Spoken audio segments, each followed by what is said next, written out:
Liquefied natural gas, or LNG, is on the horizon in British Columbia. The BC government supports it and sees LNG exports as a source of revenue and jobs. But will LNG plants and their associated natural gas pipelines actually get built? And if so, when? These are legitimate questions because there are obstacles along the way, and one is First Nations participation. The public is often told that First Nations in BC are opposed to energy development and that they are in agreement with environmentalists who want to stop the development of carbon fuels in the province. The First Nations LNG Alliance says that perception is both exaggerated and inaccurate. The alliance includes communities between the northeast of the province and Kitimat, where two major LNG facilities are in the final stages of making investment decisions. The alliance is a collective of First Nations that states its objective is to participate in and be supportive of sustainable and responsible LNG development in the province. And above all else, they say the creation of opportunities for First Nations men and women to find employment is their number one priority. And so too is bringing in revenue that will help close the economic gap between Indigenous communities and non-Indigenous communities. We asked former Haisla Chief Councillor Ellis Ross, now the MLA for Skeena, to join us for a conversation that matters about why he opposed Northern Gateway but supports the development of LNG in BC. Conversations That Matter is a partner program for the Centre for Dialogue at Simon Fraser University. The production of this program is made possible thanks to the support of the following and viewers like you. Welcome. Thanks for joining me. Not a problem. Thank you for inviting me. You have an interest in the First Nations LNG Alliance. What is it that has happened in your experience that has taken you from being opposed to energy-based projects to now being in favor of them? Initially, it was looking at our people's social issues and the deplorable situation that not only that our bands find ourselves in, but the individuals. And I didn't know at the time, but there was theory out there that if a First Nations member could get a job, they could resolve their own issues on their own terms. And that was basically what the council was trying to do at the same time. Mm-hmm. Get to a position where we could resolve our own issues on our own terms. In light of that as well, I knew from my own experience, because I struggled my whole life with a job, only went to college for 1 year, and just went from job to welfare to job to EI. So I thought, yeah, why not explore this? And that was my interest. Mm-hmm. Now, initially, you had been opposed to a number of energy-based projects, the Enbridge pipeline, for instance. What was it about that project that made you say, this isn't the right project?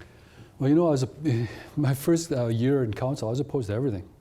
I was opposed to the aluminum smelter, I was opposed to forestry, I was opposed to LNG. I thought that, no, we should just shut it all down, but I didn't have a backup plan for jobs. But Enbridge in particular, because there was so much ignorance about the project itself, and case law was just starting to establish around the Haida court case on the duty to consult and accommodate, I really felt two things.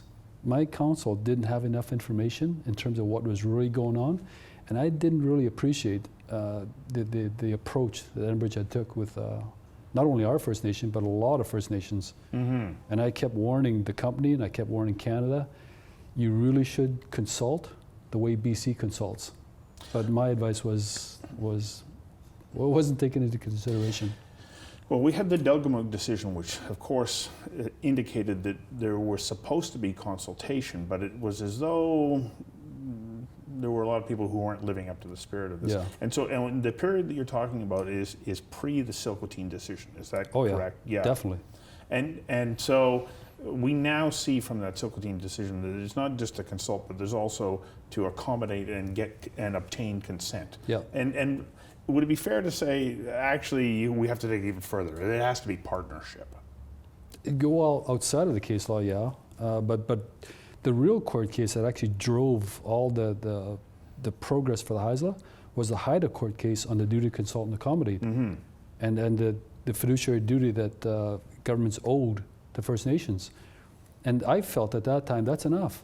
That's all we got, because all we really want is a seat at the table and to have meaningful discussions with proponents and governments. And that's what really drove the success of the Haisla people.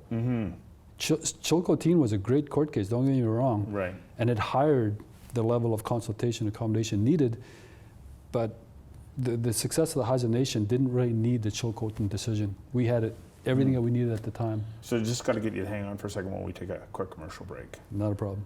We'll be right back. Sorry for the interruption, but I need your help. I'm asking you to support the show by becoming a patron. That means pledging $1 per show.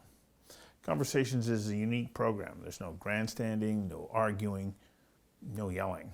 Instead, I sit down with people who have unique insights, specialized knowledge, and experiences that inform and enlighten. And we do this on an incredibly limited budget with a very small crew. Well, this is my office and it's where I edit the show. And then once it's ready, we give it away. You know, so many different websites around the world are carrying the show, but they get it for free. They don't pay us. So I'm asking you to pledge $1 per show by going to patreon.com/conversations that matter. Thanks. We want to keep producing conversations, and with your help, we can. Now let's get back to the show. Was your issue with the fact that it was an energy project? Like you said that you were opposed to forestry and aluminum. So it wasn't the fact that it was energy, it's that it was the manner in which it was being, well, forced upon the Haisla Nation. The Enbridge, but being so naive in the beginning, I felt that any industry that affected the environment had to be, you got to get rid of it. Not knowing that economic development was actually the only cure that was proven to First Nations poverty and unemployment. I didn't know any of that. In fact, as a councillor, you're not given a handbook on how to do your job. You're not given a handbook on the issues. Everything that you do in terms of trying to change your people's position, you got to do it on your own. You have to do it on your own, and that's what I found out very quickly. So I had to research not only our history, but I also had to research our existing issues as in terms of case law, and try to figure out a path forward. And that's how I came to my decisions. So in doing that research, what did you discover? I really discovered that with the changing times, especially with the Haida court case on the duty to consult and accommodate, I really discovered that proponents, First Nations, and government all had the same objective. We're all trying to get economic development. We're all trying to get jobs. It just so happened that in my case, my 60% unemployment in my community was, I thought it was more serious in terms of where I was coming from. And that's really all, but at the same time, I didn't want to be manipulated. I didn't want to be trampled over. I didn't want my views to be ignored. And subsequent to that, all the other companies came to our table with a different approach, with a different attitude. They actually listened, they incorporated the changes. They actually even went the extra mile to listen to what our issues were that were outside of the project. And I really appreciated that. And they didn't dangle a carrot in front of my face. That was really important. They started by talking. They started by talking. And if you understand a proponent's objectives and what they're trying to achieve, and you acknowledge that, okay, great. Now can you listen to me, because I got unemployment, I got housing issues, I got social issues, I got suicides, I got this. And the companies that we dealt with after Enbridge were saying, look, we can't help you directly, but we can form an agreement that allows you to kind of address those issues on your own terms, like you say. And it was, okay, well, prove it. And the companies are even today, I'm amazed at what companies are willing to do in terms of addressing First Nations issues, not directly, but indirectly. I think it's the time is now for First Nations to get out of the social issues that they're suffering under. So do you see that this change in approach, change in perspective is, well, we want everybody to have access to opportunity, and in doing so, everybody wins? Without a doubt, there's not enough First Nations in BC or Canada alone to fill up all these jobs and opportunities. And I found that out firsthand. That there's only so much First Nations could do because it's work in progress. The capacity is just not there. And right now, I think the trick for First Nations, especially my band, is that, look, those labor jobs are great. and this generation, you can take advantage of it, but the next generation, you've got to become technicians. You got to become boilermakers. You got to become tradespeople to take advantage of the next wave of jobs that's going to come down. I think it's an involvement. We took the first step, the first big step out of our social issues, and our people want to see more of it. So we take a look at LNG Canada, looking at making a final investment decision to build a plant in the Kitimat region. And how is that process moving forward as far as the Haisla are concerned? Are they handling this in a way that allows you to say, yes, we can support this project? Oh, without a doubt. And even the Chevron project that's going to be built on reserve lands, they've done, even for the most contentious issues, they came to our table and we worked out the issues. Didn't always agree, but we never lost sight of the objective. Get the project built. I mean, they want a project, they want to export gas. The Haisla, they want to be able to address their own issues on their own terms. And if the project gets built, this is one of the things I said over and over and over that my council didn't appreciate. One project gets built, I have the ability to say no to funding coming from Ottawa. I mean, that is independence. And it was always a dream of mine to say to Ottawa, I don't need your $5 to $7 million a year coming to my band. I don't need it. I can handle my own. I can handle my own infrastructure, my own sewer, water. I can handle all of it. Right. I don't need you. Without the strings that are attached to Exactly. that money. Exactly, and the punishments. I mean, if you get a surplus in Indian Act funding, you get punished. If you get a deficit, you get punished. The goal is to come out at a zero balance at the end of every year. So when people say, like band members say something like, oh, the band council's broke, they got no money. Oh yeah, that's true. You have to be broke at the end of the year. So, to build these LNG plants, you need to get the source material there, and that means building pipelines. Yeah. And it brings with it some challenges because not all First Nations communities that pass along that pipeline route are in the same place that you're at. So tell me a little bit about what the First Nations LNG Alliance is and what its mandate is. Well, they've got the objective same as us, as Haisla. They want to take advantage of the opportunities, the revenues, the jobs, the training. And the alliance is basically that, just that. It's an alliance. It's First Nations from Prince George to Kitimat. And we were part of the founding groups of the other groups similar to that, like the PTPFN, the FNLP. We were some of the founding members. And it was actually one of our previous chief councillors that told all these First Nation leaders, like, look, leave your politics at the door. Leave your rights and title at the door. When we get into these kind of agreements, we're really talking about jobs, training, and opportunities for our members to take advantage of so they can get out of poverty. That's why we're here. This is a business deal. We're talking about 7 or 8 different communities that are along that pipeline stretch, but not everybody that would come, not every territory that the pipeline would come through is necessarily on sidewood at the moment. Do we have work to do to be able to, I don't know, I don't want to say educate, but share information that could help other communities make a decision that might work in their favor?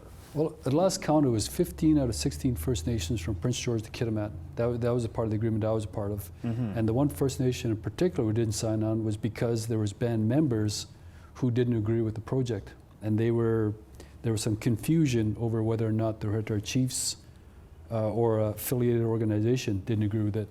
And that confusion is still there today. But the other 15 First Nations are still fully in support of 15 of 16. 15 of 16 First Nations. And that goes back 10 years. And it's, I meet with these guys every once in a while. I actually got called to their board meetings a couple of times. So these are guys like Dan George and Karen Ogan and Joe Bevan, and I'm not sure they're still a part of that. I think. Yeah, I'm not sure if they're still there. Yes, they are. They are still there. Yeah, and they're still involved. I've been in contact with them, and they are basically saying exactly the same thing you are, is that the path to self-actualization is through access to opportunity. Well, you know, in terms of that as well, it's interesting that given all the reasons why First Nations don't like to work together, this is the one area that we agreed on, because it actually just tore down boundaries. It took away overlap issues, it took away the treaty issues, and just said, look, is there a way we can work together? In fact, what we did is that we took it a step further with our neighbors, the Kitimat, and our neighbors way to the north of us, the Kitimat. And through all the politics and all the obstructionism and all our self-defeating measures that we're putting in place ourselves as leaders, on a handshake, we agreed on opportunities that related to contracts come from LNG. On a handshake. No lawyers, no consultants, because Haisla understood, Kitimat, you're dealing with unemployment. Kitimat, you're dealing with unemployment. Why don't you come in under the Haisla's umbrella with the agreement that we signed with LNG and take advantage of some of the contracts in our territory? So I'm sure that there are people like me who think, okay, just a second, I'm a little bit confused, because when I knew that you were in opposition to the Enbridge pipeline, it had been framed as though you were opposed to it from an environmental perspective. And that there was unanimity amongst First Nations that this was about protecting the environment. No, it was never about that. Initially it was about the attitude of the federal government as well as the proponent themselves, the arrogance, the ability of them to come in and actually give up parts of the equity of the plant to other First Nations. That is an insult. And if anybody else had done that to any other First Nation, the First Nation in particular would have got insulted. And that was a non-starter. And there was a lot of different things that happened.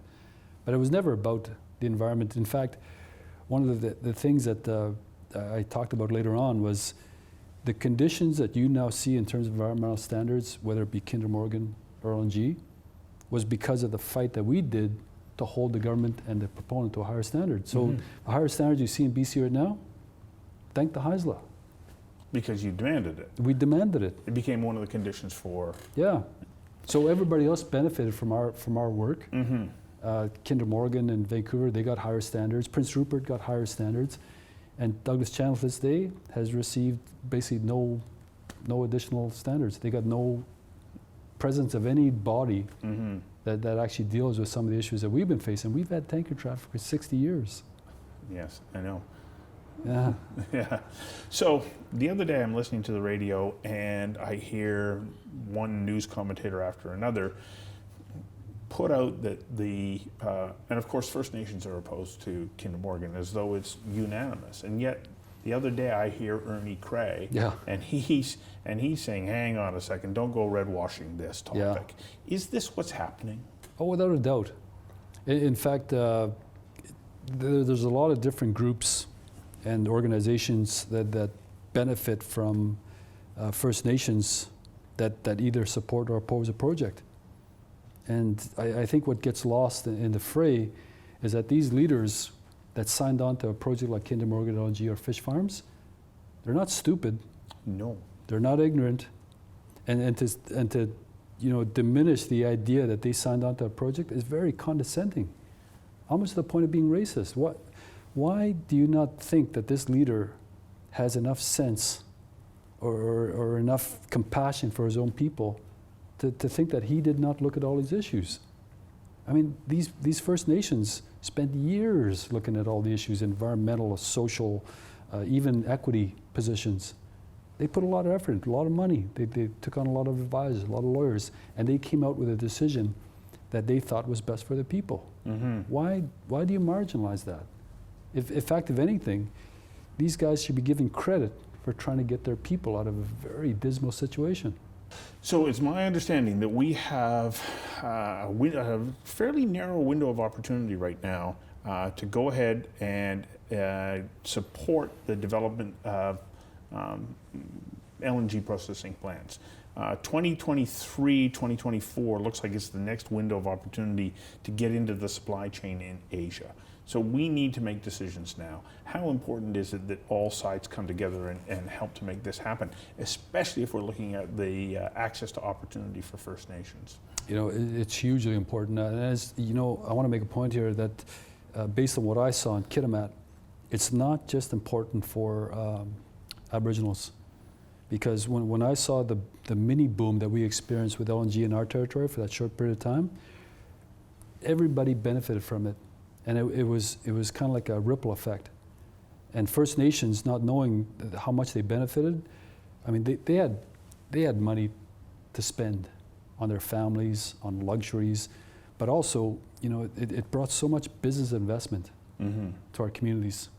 And it becomes attractive place to live. I mean, going out there and just seeing the amount of activity and the tax base increasing, the amount of businesses that want to move in to take advantage of the LNG development, that benefited citizens. Didn't matter if you were Aboriginal or not. And now what I see, because the decline in our economy, now there's complaints that professionals are leaving town. The economy's gone, and the only driver of the economy right now, and our social fabric for that matter, is Rio Tinto Alcan. So now we're seeing what happens when you drive away investment in my community, in Kitimat. And I've said this before, whether we're talking about Aboriginals, Kitimat, Terrace, Niska. At the end of the day, when we're talking about this, just remember, we're all in this together. If we succeed, we're all going to succeed, we're all going to benefit. But if we fail, man, we're all going to fail. We're all going to feel it in terms of services and the quality of life. Is it frustrating for you to watch Premier Horgan say, yes, I embrace LNG, but I'm going to stand in the way of Kinder Morgan? Well, you know, I don't think we're out of the woods yet in terms of LNG, because I think the elephant in the room in terms of this province is the activism on the Kinder Morgan pipeline.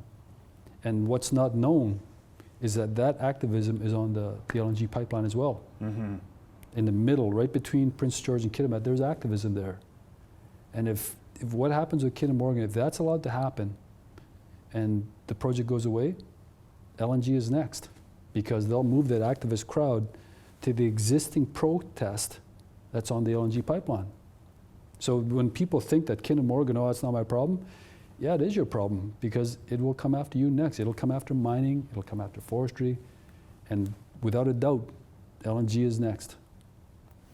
And in that you say that they're not really paying attention to the needs of the people who live in those regions. No, not a doubt. In fact, if anything, in my writing, affordability is, the issue of affordability is not what people think. I mean, the cost of living up in the north is actually a lot tougher than what it is down in the lower mainland.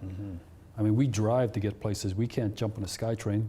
So this window that we're talking about, hugely important. If it goes away, because I've dealt with major projects for the last 14 years, if LNG goes away, I don't see anything taking its place for at least 10 years, maybe even 20. Well, that's generational. It is generational, and I don't think people truly understand what generational means. Thank you very much. Thank you. The future will be very interesting as it unfolds. I agree with you. Yeah.